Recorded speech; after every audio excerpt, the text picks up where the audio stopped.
There are secrets out there, guys, performance marketing secrets, and knowing just one or two of them can light up your funnels. Let's go. This is Performance Marketing Insiders. I'm Chris Mechanic. Join me as we go deep into the secrets of the world's elite marketing minds. Performance Marketing Insiders is sponsored by Web Mechanics, the AI-driven performance agency that makes you smarter. Hello, everybody. Welcome to another episode of Revenue Driven CMO. I'm super duper excited to be here today. We've got a very exciting guest for you who is actually one of the top 3 marketers on LinkedIn, recognized in 2020 as one of the top 10 SaaS branding experts. One of the founding members or heavily involved in the Peak community, among other communities. Like, this guy's just everywhere. He's a content machine. He is an amazing speaker. Like, he's got his LinkedIn. You should check out his LinkedIn profile. It's like fully optimized, like to the hills. But has won many awards for content creation as well as speaking.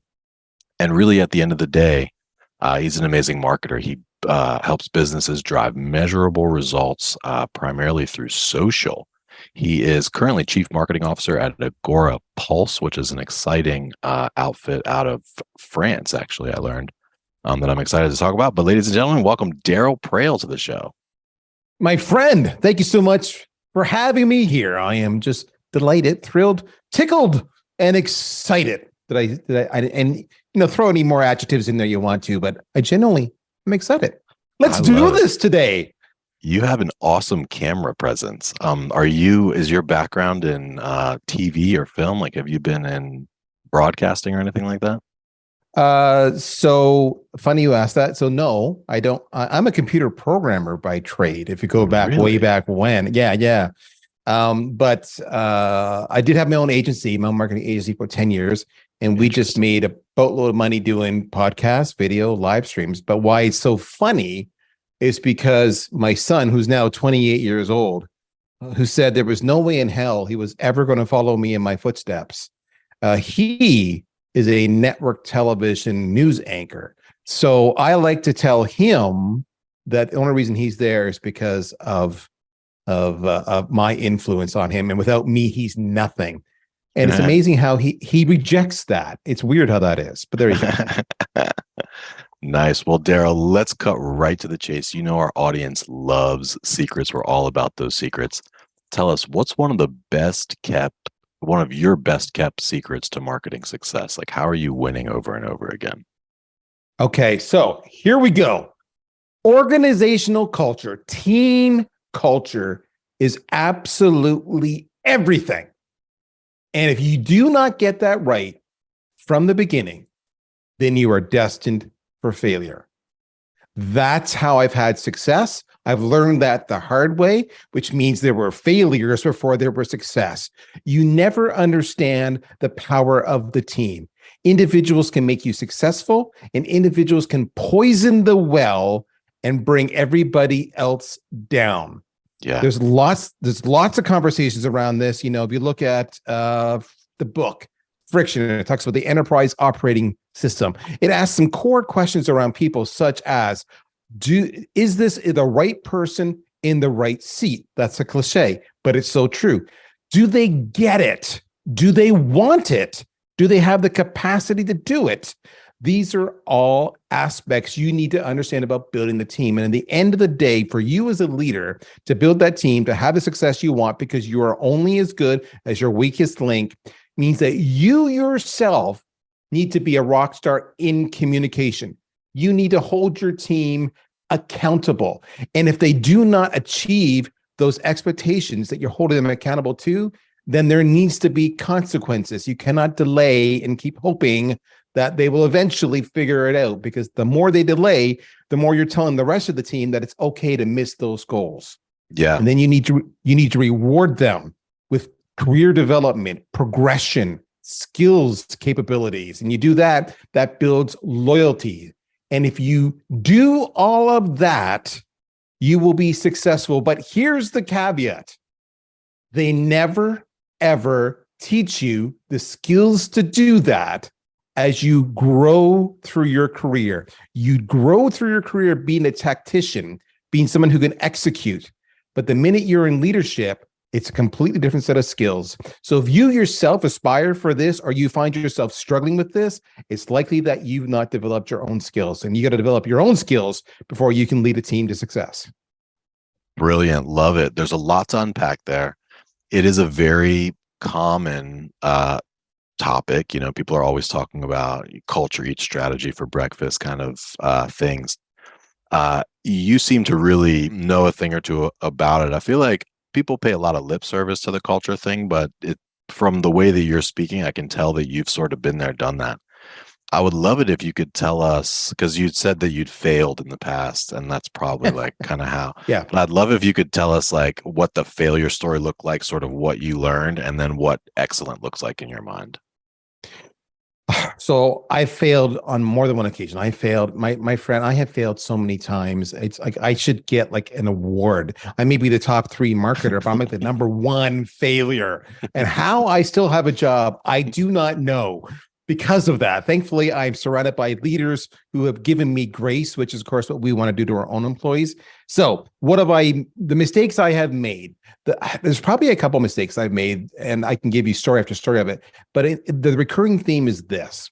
1, I did not adequately communicate my expectations to the employee in a way that was measurable and trackable, for lack of a better way. So in other words, if I were to say something like, I need you to increase our market share in this industry by 20%. And the end of the year comes by or what have you, and it's time for a bonus maybe. And what happens is you say, okay, you didn't do it. They say, yes, I did. And all of a sudden you start to realize what it was I might have been looking at it from maybe customers. They could be looking at it from revenue. They could be looking at it from impressions, just in the noise. And all of a sudden you have this disconnect, and you say, well, I'm sorry, I was viewing it from customers, therefore you don't get your bonus. Then that creates a negative response, which then means the performance drops. And all of a sudden and then the other employees like, well, you screwed so-and-so out of their bonus and they did awesome. And then you have a team revolt on you, and you go, shit. And it was all because I wasn't clear on what success looks like in their job and how that's measured. And I didn't get them to sign off on it. That's the first part. The second part, when you define what success looks like as far as key deliverables and metrics, then you can hold them accountable to it. And this is the second mistake I made over and over again. As I say to friends, in my 30s, I made this mistake. In my 50s, I don't make this mistake. And the mistake is this. It's like, think about it from a sales point of view, but it's equally applicable to marketing. If I say to a sales rep, this is the quota you need to hit, and I say, you've got 2 quarters to hit it. First quarter is a ramp up. Second quarter is the actual execution. If you don't hit it, then I should let you go and say, you underperformed our expectations. I'm going to replace you. Same goes to marketing. You need to generate X number of leads if that's their role. They're in demand generation. Or you need to have X number of stories in the press if that's what you're doing. Or you need to grow our social media presence, followers, like, shares by, X, whatever. You pick your thing. Give them a timeline, 1 quarter, 2 quarter, whatever it be. There's a point halfway through that when you can measure it. You can say, let's have a sanity check. How you doing? If it's not happening, you need to put in corrective behaviors, because if you don't and rely upon them to do it, you soon learn that was a mistake because they don't have the life skills and the experience to correct. Because if they had those life skills and experience, they wouldn't be in this situation in the first place. And then when that timeline comes and they didn't hit it, now you're at a moment of, what do I do as a leader? And what I tended to do in my 30s was I'd give them another couple months. I'd give them another couple quarters. And then also, before you know it, it's been a year, and a half, and nothing's changed. And you really wanted it for them. And I started to realize in my 30s that I wanted it more than they wanted it.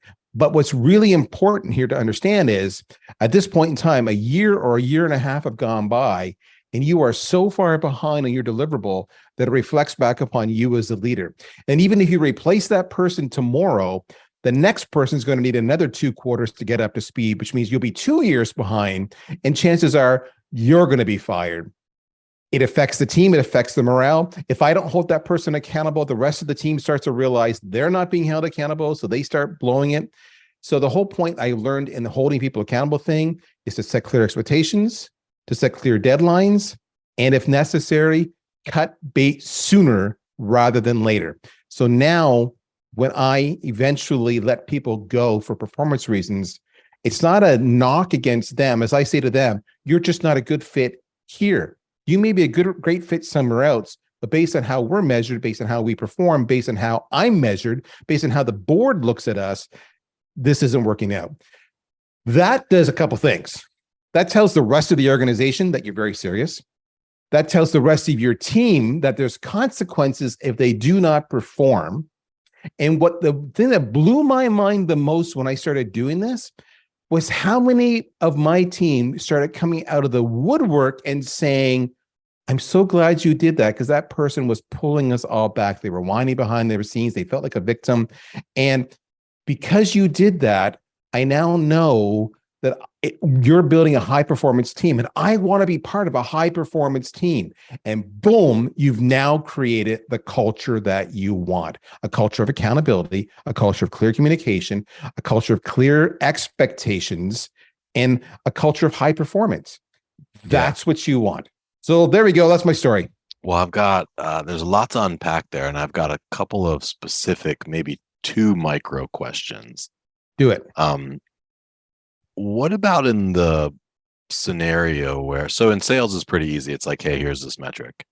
Mm-hmm. What about in a scenario where there's a lot of little things that you expect, right? So like, let's take it from an agency perspective. Sure. Like we have Google Ads buyers, say, like they specialize in Google Ads. They work on client accounts. They're doing, everything, the campaign building, structuring, all these things related to Google Ads.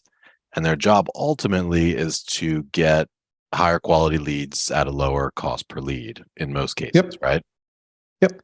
And there's a lot of different things that go into that, but like it's also important, like an element of that that's important is having your campaign naming conventions like tight so that the data feeds into CRM properly so that you can, attribute it back down funnel, right?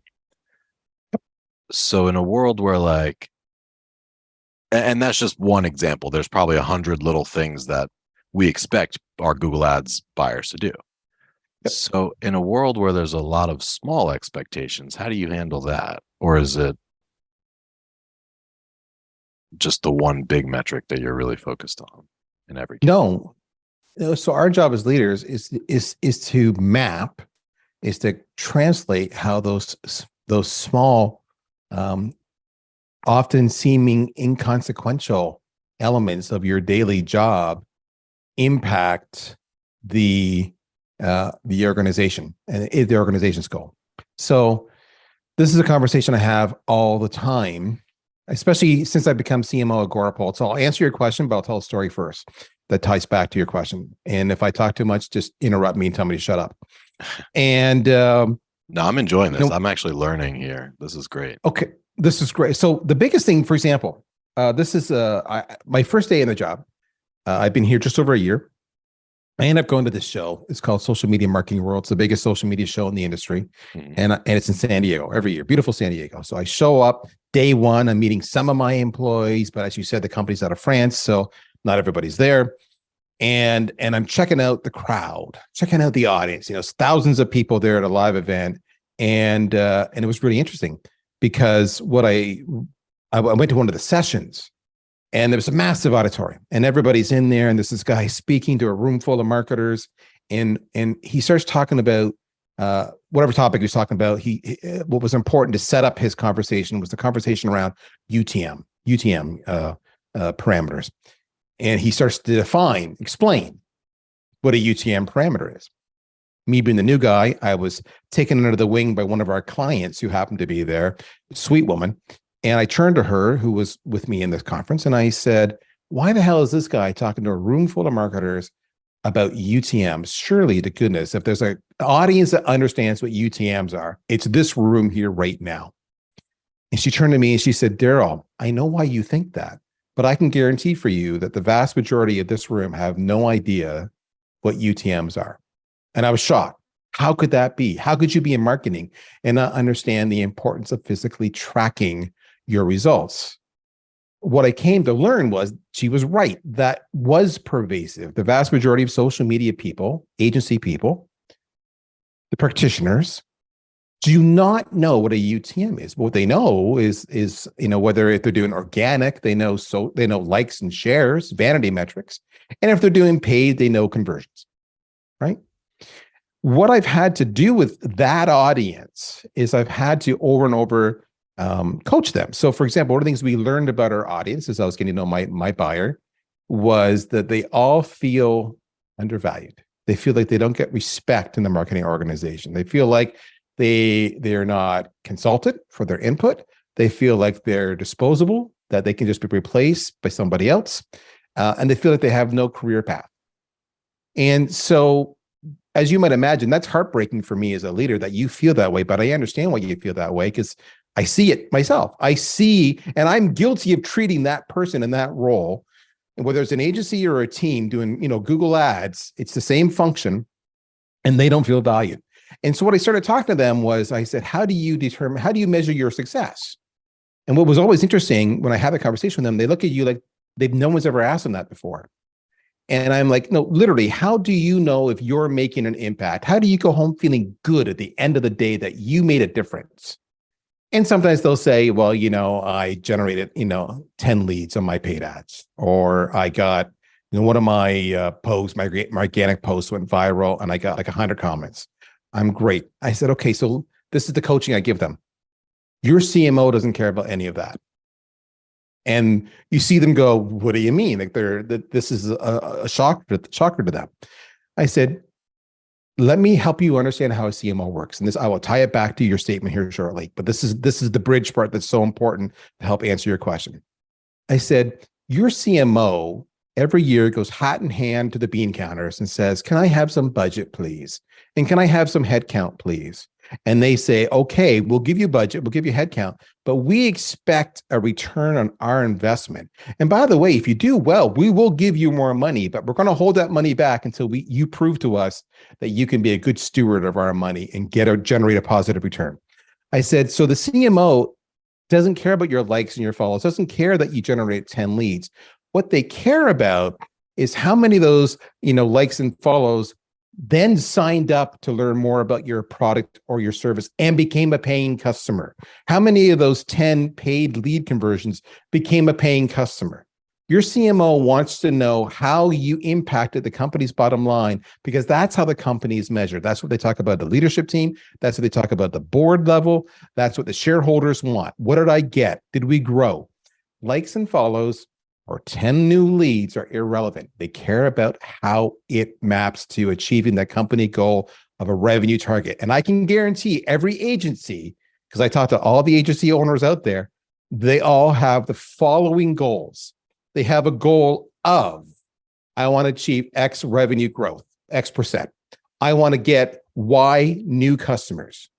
I want to reduce my client churn by whatever percentage, because I hate finding new customers. I want to maximize the time that my employees can do stuff, because then my cost of sales, my cost of support goes down, my margins go up. Yeah. I said, Mr. Organic social media person, Ms. Paid ads expert, do you know what churn is? Do you know what margin is? Because that's how they're measuring it. And that's why you have a salary, because they're investing in you to generate that goal. And once you explain that, they go, oh, so you really want to make an impact, tell your boss or tell your customer, if you're an agency, how many of those leads we generated for you on Google Ads resulted in revenue. How much revenue do we drive for your new customers, whatever their corporate goals are. I said, that's what they care about. So to answer your question in a nutshell, you got to start with explaining the why. Why are we doing this? And how does what your piece of the pie do to influence that? Because once you do that, they stop feeling undervalued. They understand that they are a key cog in the wheel, and they puff their chests out and they want to do more of that. And they want to go the extra mile because they're making a difference. The second thing is to help them achieve that, you have to reward them. And this is the communication part up front with, what do I expect? So I expect that you're going to generate 10 conversions under this price point on paid media that result in this much revenue. I expect you're going to talk to the customer once a week. I expect you're going to give me a status report on what's working and what's not, and what's your recommendation once a week. I expect you're going to make proactive proposals to go maybe beyond the scope of the engagement, maybe to spend more money, and give me the opportunity to physically, if you went beyond and spent more money, this is what we could do for you, even if they say no. And I expect you're going to obviously proactively communicate when there's a fire.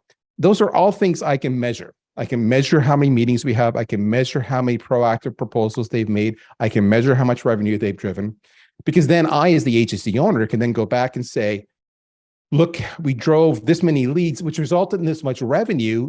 We charged you this much for our fees, and we gave you a 3x or a 10x return on that investment. Give us more business. They give us more business. I go back to those same people and I say, remember you had a $50,000 a month on the Google paid, and I get $100,000 a month because of the impact you had. And by the way, here's a Christmas bonus because the client didn't churn. So it's helping them understand the business. Long story short, so it's that's like the answer. Help them understand the why, fill in their skills gaps, like where they exist, or their life skills gaps. And yeah, like it doesn't need to be all just one big metric. I mean, if there's 100 little things, maybe you don't keep 100 things on the list, but you can have 5, 10, 15 different things on the list. You're an EOS guy, I take it. I can go EOS, I can go Rockefeller. OKRs, I can do whatever you want to do. Nice. I'm old enough to have done both. So yeah, there the you get go. it, want it capacity. So I love like that. And I'll drop one thing for the audience that because we run on EOS. So we've got our core values all mapped out. We've got and we basically evaluate people by those core values using the people analyzer tool. Yep. And we started doing this probably like 2 years ago or so.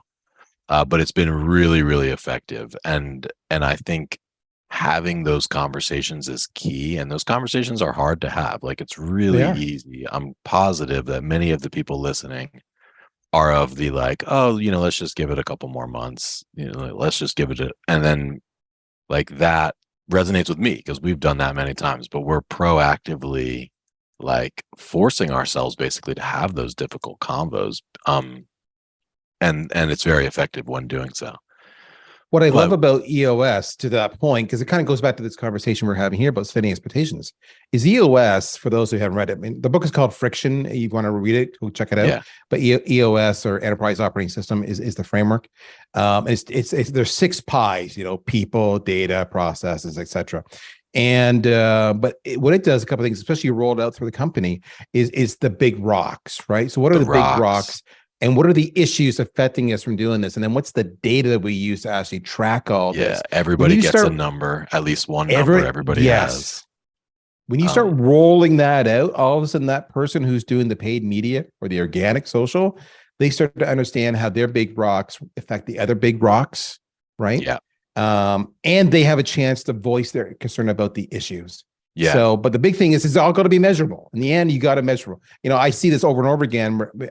We open up by saying this, where the expectations are poorly defined and open to interpretation. That conflict will just poison an organization. So EOS is a great framework. But pick a framework is all I would say. Pick any framework. Just be intentional. Well, so we had a client that was running on EOS, and our status meetings with them, they would run them as L10s. So that's how we got exposed to EOS first. But I'd also read the Rockefeller Habits. We did our best to sort of cobble it together for a little while. Then and it worked to an extent, but the ropes would fray over time. We hired an implementer to actually when you hire a consultant, like it gets serious. But if you're listening to this right now, and like if you were like we were, where our vision, like we would talk about it, but it wasn't written down really anywhere in a succinct area.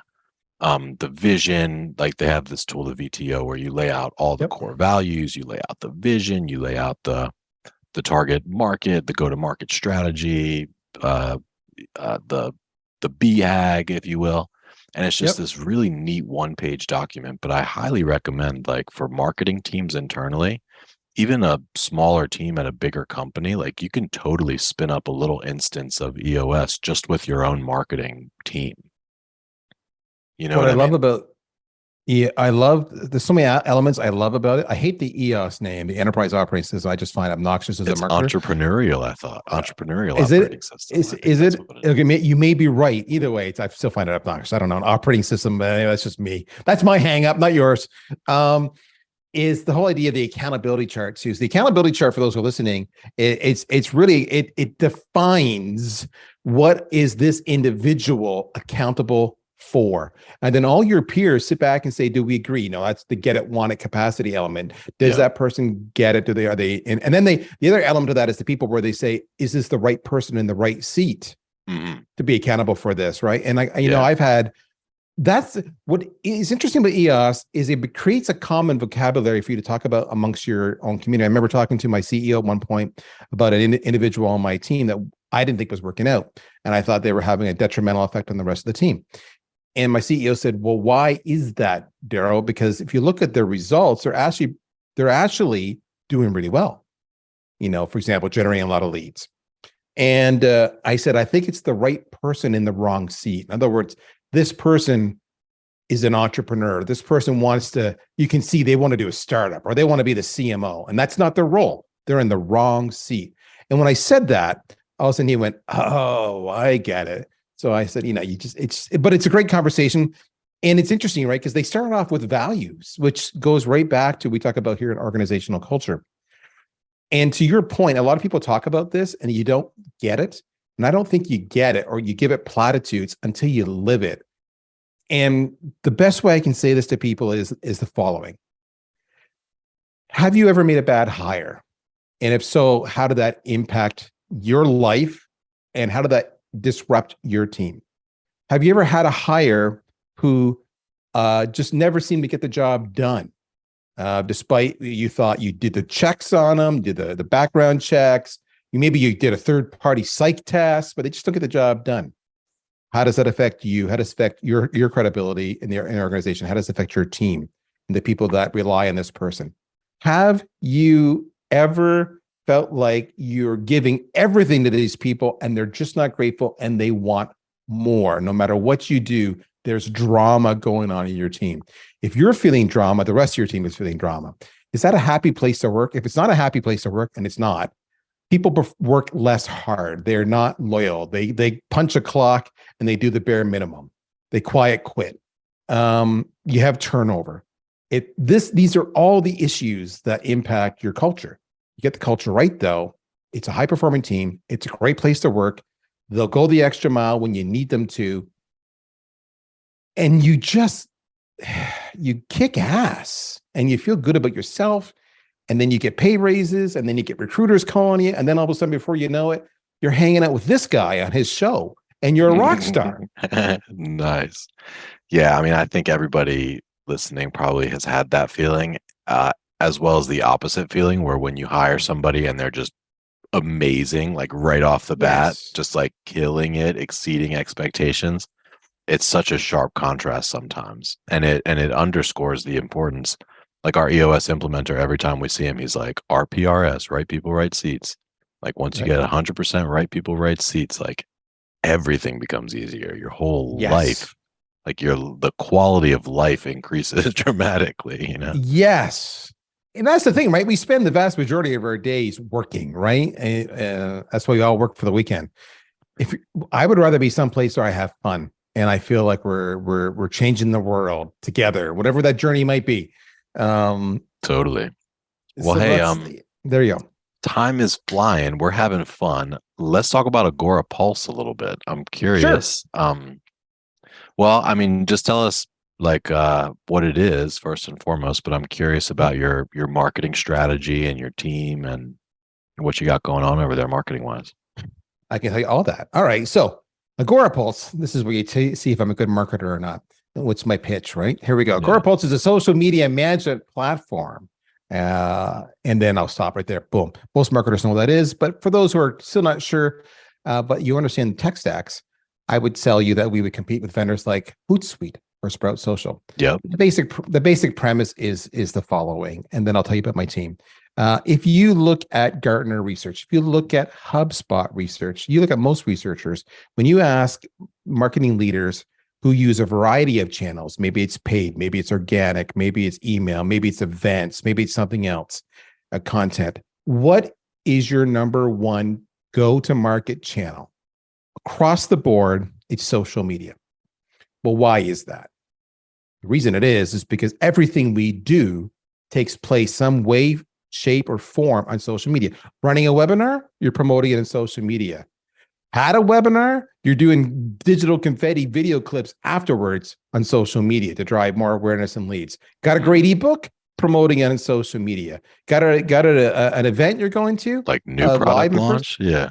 Doing a product launch, it's all bloody social media. Starting a podcast, right? Starting a podcast, you got to get a big ass base. Social media. You want to get more audience than what your current contact database has. You partner up some influencers and you go on social media. So it's social media. It's number one. That's actually the number one reason I went to Agorapulse for my last gig was I'm like, hey, in a down economy, and I could see the economy coming. What always lives? Well, the CRM doesn't get shut off. The financial system, got to pay the bills, got to do the books. It doesn't get shut off. Social media doesn't get shut off because that's the lifeline for marketers. But the problem is, as a marketer, we can go natively. I mean I can log into Facebook, I can log into Twitter, I can log into LinkedIn, but that becomes a pain in the ass, especially when I'm doing all these different pieces of content, right? So Agorapulse is simply a platform that allows you to log in once, post, schedule all of your content, days, weeks, months in advance. You can, if you're an agency, you can actually do that on behalf of every single one of your clients. They can collaborate on the content, they can edit the posts, they can approve the schedules. Cool. It's everything. It looks like you got some listening in there too. That's where I was just going. You can listen for certain topics or certain individuals. And every time somebody responds to one of your posts, whether it be an organic post or a paid post, it comes into your inbox and you can instantly respond to it and see the whole thread and have context. So if you're doing paid, by the way, everybody knows I'm paid. Most people suck at monitoring. Most vendors suck at monitoring the comments, but they put all this money in paid. And often what's happening is, hey, I really like that pair of shoes you're promoting, but does it come in red instead of green? Or, do you have a version of your software for SMBs as opposed to enterprise? And if you respond, you say, yes, we have that. It is available in red. Here's a link to the red version. Boom, close sale. If you don't respond, you don't get the sale. So one inbox, listening, all that wonderful stuff. That's what we do. Full stop. Yeah, nice. To answer your question, what are we doing? Well, I'll tell you what we've been doing since I arrived. Historically, the company, we've been 100% inbound model. It's SEO, it's word of mouth, it's paid, it's all the stuff you would expect. And historically, we would drive people to a free trial model. They sign up on a free trial. Life is good. Bob's your uncle. We've had great growth, never lost money, never had any layoffs. God bless social media. The problem is some of my competitors, like Sprout Social just did a quarterly earnings announcement. And they're killing it with 60 plus million a quarter. We're not making 60 million a quarter. How do I do that? Classic marketing example. How do I hit massive growth? And so what we're doing is a couple of things that are of note of my marketing and sales side. One, we're going hard now to the CMO audience because most CMOs treat social media as an afterthought. I laugh. I'll do a lot of public speaking and I'll say, how many CMOs here treat marketers like the comms function where you do a press release once in a while, but you have zero expectations and you really don't care? And they all laugh and they all put their hand up. So it's getting in front of them, teaching them the importance of social media. It's teaching them that social media needs to be measured. So we're hammering how to measure it, improve your ROI so you can get more budget and more staff to do more social media. So a lot of CMO getting big time involved in the CMO communities, getting big time involved in the CMO events, working with a whole bunch of influencers that the CMO communities would understand. So that's we're doing that. The second thing we're doing is we're transitioning the company from inbound to outbound to get higher deal sizes, get better customers, bigger contract values, lower churn. And to support that, we're building a complete SDR organization within marketing. So there you go. Those are some of the things that we're doing. And it's having a profound impact. We're seeing much bigger buyer communities, much bigger deal sizes. But we're still doing a lot of education with CMOs to say you got to stop ignoring social media and treating it as an afterthought. And Yeah. the biggest problem people have there is the CMOs just don't know how to do it. They don't know the idea of having, corporate creators, I like to call them, mouthpieces for the company, because people buy from people, not from companies. Yeah. They don't know the content rhythm. They don't know the engagement rhythm. They're just lost. So Interesting. Tell that's me the a little bit challenge. more about the SDR org within marketing. That sounds interesting. Sure. What do you want to know? Well, I mean, how's that different in your mind than the SDR org not being inside of the marketing org? Aha. Okay. Well, isn't that the golden question? So, in some regards, in some ways, it's not. But what we want is we sales organization focusing on quality leads. That's the bottom line. All right. We do not want them chasing spending, because from a business point of view, folks, if you don't have a sales background, a sales rep is an expensive employee, just so you understand that, especially when the variable compensation component. They're an expensive employee. They're in demand. You can't get enough quality reps, so the prices have gone through the roof. So if knowing that they're an expensive employee, you want to make sure that every lead you send that sales rep is highly qualified, has a high chance of converting into a sale. You do not want that sales rep calling, all 200 people who attended your webinar yesterday, because chances are 198 of them are just there for education and have no plans to buy. That's a waste of time. So let the sales reps focus on selling. Let their own organization, their sales enablement peeps, teach them how to do objection handling, teach them how to do multi-thread an account, all that wonderful stuff. On the marketing side, though, we're the ones actually generating. We both capture demand. SEO is a good example of that. And we generate demand coming on shows like this. Now you all know about Agorapulse. You're checking it out. We're multitasking here. And what we want to do is we want to, all those leads that come in, we want the SDRs, when they're unqualified, to physically be the ones who follow up with them. So where there's similarities between whether it's in the sales team or the marketing team is what the SDRs do. The SDRs typically aren't following up on leads. They would follow up on the leads that are deemed not sales ready. They would follow up on free trials that never converted. They would follow up on deals we lost, and maybe 6 months later and say, how's it going? They would do the post-event follow-up. They would go to all my freemium users and say, you should upgrade. They would be the ones who would follow up in email campaigns we're trying to do competitor steals and say, hey, did you see that you're a Sprout social user and we have a special on right now? Did you want to talk about that? And then they would qualify them, because demand gen is all about creating qualified. We have a lead score. We can do a little bit of scoring. And then the SDR does the next level of qualification. What we do not do is we do not do demos. We do the qualification that says this is truly sales ready. Flip it over the wall, sales over to you. So think of it this way. Marketing handles qualification. Sales closes the qualified deals. I see.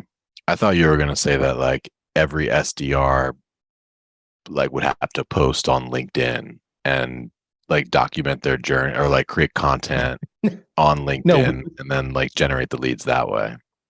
Well, social selling is an element of it, right? So if I've got a lead that's come in, I'm going to do multi-channel outreach. So I'm going to reach out on the phone. I'm going to reach out on email, and I'm going to go on LinkedIn and say, hey, it's me trying to annoy you to get in front of you so we can have a conversation. Yeah. And so there will be sequences. You need 9 to 12 touches typically before you physically get a response from somebody. So that will be there. We do want our people on LinkedIn, if possible, posting content, because what always happens is if I were to ping you and you don't know who the hell I am, the first thing you do is you go to LinkedIn and you say, who the hell is this person? Yeah. And we want their posting activity to show that they have some familiarity with the industry and that they're worthy of a response, because the perception is they can maybe add value and provide some insights to my job that I could benefit from. So there is that element, but we don't need them to become Sarah Braziers or Morgan Ingrams or those kind of people who are prolific, or Will Aiken, who are prolific on LinkedIn and have become influencers themselves. Yeah, there's this my buddy G, who's also French, real smooth, kind of French brother, owns Lemlist, which is yes, and he is like one of the most brilliant marketers I've ever met. But he was the one that I saw that I think pretty much everybody that works for him, like one of the expectations on his list is like everybody must post daily on LinkedIn. Yep. And he came on the pod actually a while back, and it was like a really amazing episode where he like laid out the whole framework and structure and kind of how he does it. But they are just killing it on organic LinkedIn right now, man. Like, Yes. G has gotten to And the point where he gets like thousands of engagements on every post he does. and that's the thing. Once you get there, you're a rock star. But the reality is, if I were to look back at your buddy G, he's getting thousands of posts. I would, without knowing his whole team, I would guess the balance of his team, while they may be on LinkedIn, they're not having anywhere near the success that he's having because he's built up his reputation over time. Totally, yeah. But it's still pretty impressive. Like some of his team members are still getting, pretty impressive. And because when you buy LinkedIn ads, they're some of the most expensive ads in the market from a CPM. They're outrageously expensive. So like the fact that you can get impressions, like similarly high quality impressions for free, and like you get a lot of impressions, like pretty much any time you post, like you're going to get at least probably like a couple, like 1,000 or a couple thousand. But even if it's just like 100 or 150, it's like free impressions. It's free impressions. And what people don't understand, because they get hung up on the vanity metrics. I need to get my posting game together. Well, I hear you on that one. Is most people lurk. So I love that you use the word impression. That doesn't mean they have to follow or like your comment. The likes and follows and the engagement is brilliant, by the way, and that the algorithms eat it up and they get more reach. But most people lurk. They will watch your content nonstop, and once they then call you up and you'll say, "Hey, I love you on LinkedIn," you're like, "I've never heard of you before," because they've never commented, but they're watching your content. And that's how I got into LinkedIn. When I was at my last gig where I was the chief revenue officer, I was competing against two larger companies that had raised hundreds and hundreds of million in VC money, and they could outspend me without batting an eye on branded paid campaigns. So how could I compete with that? It was LinkedIn. We just went all in on LinkedIn, and we got so many inbound leads, and that's how we kicked their ass. I mean, ultimately, they're still worth a lot more money, but we did well for having no money. You held your own, at least, right? We held our own. Cool. Well, time is flying, man. But I'm curious with Agora, what are some of your biggest, or Agora Pulse rather, what are some of your biggest challenges that you guys are facing right now? Oh, okay. No problem there. So the transition to outbound is a pain in the ass like you wouldn't believe. I've done this multiple times. We actually had a conversation on this the other day, and under the sales community I'm involved in, and everybody who's done it will just shake their head and go, "Shoot me now," because it's a completely different skill set. So you often end up overhauling your complete sales team. It also changes how your marketing qualifies, hence why we're building an SDR team now. So the challenge we're having is building the tech stack and getting an outbound team and an outbound motion that's effectively working. That's the biggest challenge we're having at Agora Pulse right now. We've had fantastic success. The other part we had a big challenge on was the whole buyer's journey, which we addressed in the last 6 months. But it was a painful process about, especially when we were relying upon a lot of free trials. What are all the touch points in the free trial? Are they converting? When do you send a communication? When do you not send a communication?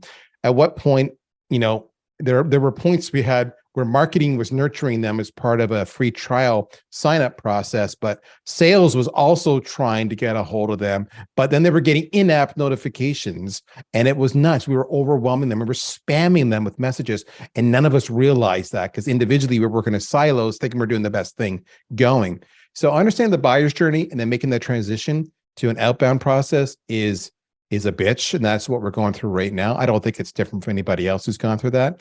The last thing that's challenging Agora Pulse these days, candidly, I talked a little bit about sales. You're seeing a bit of a sales theme here, is simply capacity, because we have so many leads.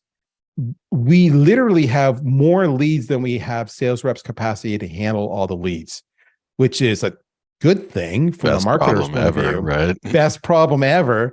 But it's a bad thing from company revenues, right? Remember, we opened up this conversation by saying, what are the company goals? And you are all tied to that. So it's part of that is changing a culture. When you're an inbound organization, you have a culture, a mindset of taking orders. But when you shift to outbound, it says, no, now I'm going to chase opportunities I think are fit my ICP. And by the way, I need like, say, 30% of my schedule to be free to chase those accounts. The other the other maybe 30% I'll use to follow up on marketing leads, and the other, percentage I'll use to do, admin and follow up on active deals. So we have so much lead volume that there's no ability for the sales team to physically go outbound to chase that sweet ICP that we so want, because they churn less and they have a bigger ACV. So it's just expanding the capacity of the sales team, but then you have to shift and change the culture of the company and the expectations and teach people that, yes, you never did this before, but now you need to do it. And they're going, why? We were just fine before. So culture, back to culture, changing culture to adapt. But these are all good problems. So your salespeople are more like farmers right now, and you need them to be more like hunters. Correct. But to be like hunters, we need to give them enough bandwidth so they're not overwhelmed farming. So, but isn't it a self-service thing? Like, can't customers basically, or can't people become customers? Or is it so? That's a great question. This goes back to the buyer's journey. I'll walk you through it in like 30 seconds, nice and simple. So yes, it's 100% self-serve if you sign up for a free trial. If you say contact me, or you say I want a demo, boom, that's going to go to an account executive. Here's the issue though. Even on a demo request or a free trial, self-serve free trial, we have put logic in place as part of a revamped buyer's journey based on a high volume of data to be able to make a fairly accurate prediction based on a lot of attributes that prospect has, industry, title, that kind of stuff. Yeah. On what their plan, if they become a customer, they'll probably become a customer in this plan, paying this much a month. And then we use that logic to say, if it's, I'll make up numbers. If it's between 300 and 600, MRR a month, I'll send that to my SMB team, sales team. If it's between 600 or higher, I'll send that to my enterprise team. But what if it's less than 300? Right now, we just let them self-serve. Now my SDR team will be jumping in there taking those leads. Mm-hmm. There is a lot of logic in that. So even though they self-serve, you want the reps to follow up on that, because what happens when they self-serve is they sign up for 1 or 2 seats to start to kick the tires. Whereas if a rep gets involved, they do a formal discovery process now and they realize the opportunity is bigger. Then they start multi-threading the account and get more stakeholders involved. And that $400 a month opportunity becomes a $1,000 a month opportunity because they expanded the scope. So while it's self-serve, you actually want the reps involved so you can increase the deal size. That makes a lot of sense. Yeah. And I imagine you probably have like some complex deals too, like a large company, for instance, that wants to know everything about your data processing practices. Where is it stored? Do you comply with the Patriot Act? Are you PCI? Yeah. With your compliance rules, all that wonderful stuff. Yeah, we absolutely have that. And especially in social media, they worry about hacking. Well, it is a hairy problem, or the challenges are both hairy challenges, but great challenge. Like, it sounds like some of the best challenges ever. Like having more leads than you know what to do with, that's always an amazing position. So I love it, man. This has been really, really awesome. Let's wind up or wind down here, because I want to be sensitive to your time. And I have a feeling that if we don't wind up, we're going to end up going. Keep on going. But so let's do the lightning round questions. Top 3 questions. You ready? Okay, I'm ready. Go. Drum roll, please. If you were to start a side hustle, what would that side hustle be? I would be a video host for everybody else's crappy live streams and webinars. Nice. That's a good one. I've not heard that one. Number 2 is top 3 authors or books or influencers that have made an impact on you from a marketing perspective.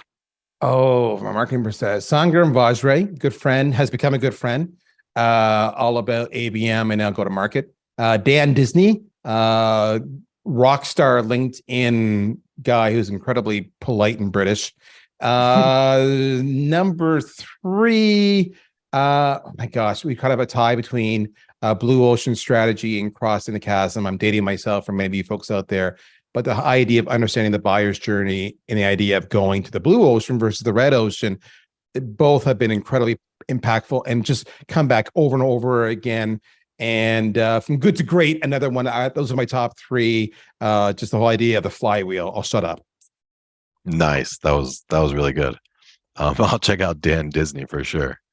And then number 3 is, what do you do to avoid burnout and to help your team avoid burnout?